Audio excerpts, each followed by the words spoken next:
Does size matter in tarot? You bet it does. I'm Nisi Ivam with Ivam Tarot. Let's talk about size. All right, hear me out. So when it comes to tarot cards, these are going to be, until you get obsessed with them and start collecting them, like I have, you're likely going to have one or two decks, and that's what you're rolling with. And there's nothing wrong with that. Now, if you are only going to have one or two decks, you want them to feel good in your hands. You don't want to be struggling to shuffle them or to cut them or to, turn them over or pick them up off the table. Why would you want something that causes struggle? You want them to feel good in your hands, okay? Now, tarot cards truly do come in all fucking sizes. So the deck that I use, the top deck, I use the oversized. Now, I did, when I first switched from Rider-Waite to this deck, I did use what's referred to as the standard size, which would be right here.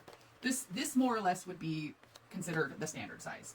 And it was fine. I didn't even understand that I could have a choice. And then I switched to these, and I've never looked back in terms of this deck. Okay. So for me, shuffling these is easy.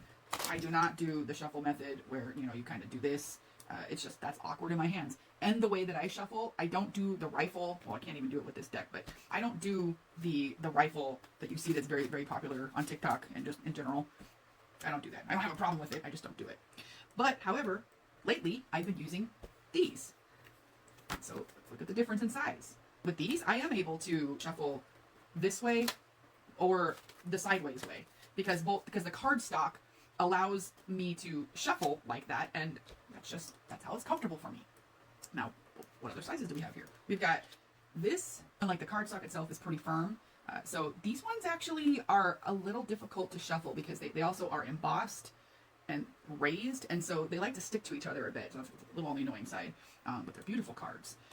Then I've got this deck that is, let's see, so it's larger, but not as big as my my top deck, but it is, where's the Rider-Waite? Here we go. So in comparison, it's both, longer and fatter.